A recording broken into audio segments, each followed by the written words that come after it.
Красивые броски, различные техники удушения и сабмишена, уважительное отношение к соперникам. Три аспекта дзюдо, за что любят, это единоборство. Задача дзюдоиста не дать выполнить сопернику прием, но при этом нельзя забывать и про атаку. Обороняясь, наступай. Главное правило этой японской борьбы.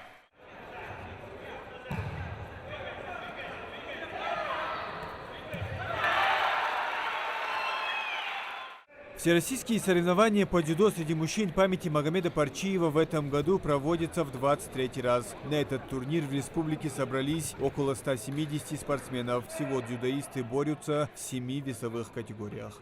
Очень приятно приезжать в братскую республику Ингушетия. Здесь всегда встречают тепло, очень доброжелательные люди. Процветание республики.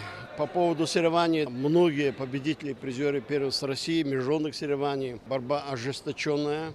Мы вот с одного татами на другое бежим, разбираться, определять, чтобы правильно было. Звонит мне из Ставропольского края, пожалуйста, выясните, почему там наш парень проиграл, он победитель первенства страны, как он может здесь проиграть. К примеру, он так думает. Но здесь ребята сражаются все, и я скажу так, ни один не уступает ни одного балла никому. Очень интересное соревнование, очень здорово организовано все. Спасибо Федерации дзюдо, Министерству спорта Республики Ингушетия. От Ингушетии до Калининграда в соревнованиях принимают участие 15 регионов страны. От республики заявлено около 70 атлетов. Проводят соревнования упорные схватки, очень интересная борьба. И выигрывают, как мы обычно говорим, сильнейшие. Статус турнира, он всероссийский мастерский турнир.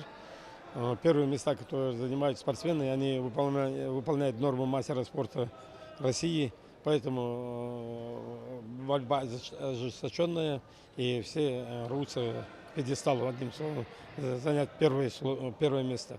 На первом татами за выход в финал проходит схватка в минимальном весе соревнований. Чтобы оспорить золото в 60 килограммов, борются двое представителей Ингушетии. Адам Муталиев, он в белом, и Ислам Султыгов в синем. В начале схватки Муталиев выполнил прием и, заработав 1 балл, вышел вперед. Но до конца сохранить преимущество молодой дзюдоист не смог. В этом противостоянии поставил точку Иппон. С соперником я вообще больше не встречался нигде, поскольку это мой первый турнир по мужикам.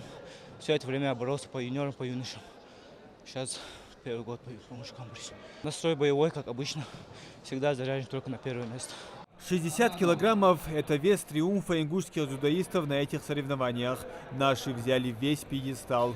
Ислам Султыгов стал первым, Джабраил Албагачи вторым, Адам Муталиев и Акрамат Магушков третьими. Последнему смело можно дать приз как самому эффектному дзюдоисту. Каждая схватка коренастого борца интересна и полна действий.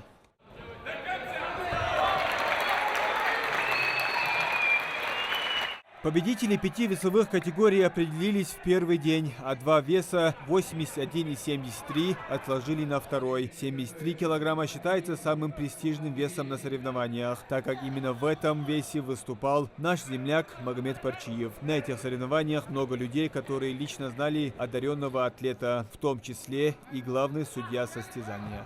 Еще в свое время мы боролись в разных весовых категориях. Он был очень честный, справедливый парень, такой добродушный. Я помню его как это очень самого хорошего, с хорошей только стороны.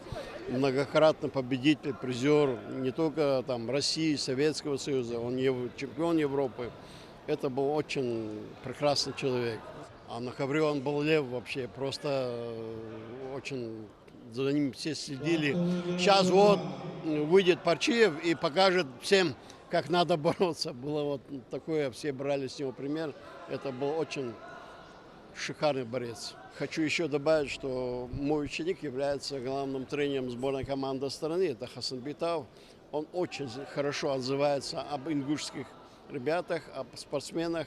Не зря, конечно, у вас есть и олимпийский чемпион Асан Халмурзаев, но есть и еще будущее, которое борются ребята. Так что успехов вам! Всего на соревнованиях разыграют 35 комплектов наград. Победителей и призеров турнира ждут не только грамоты и медали. Организаторы и спонсоры приготовили денежный призовой фонд, а победитель веса Магомеда Парчиева получит 100 тысяч рублей. Муслим Ганиев, Акрамат Тасхоев, Магаз 24.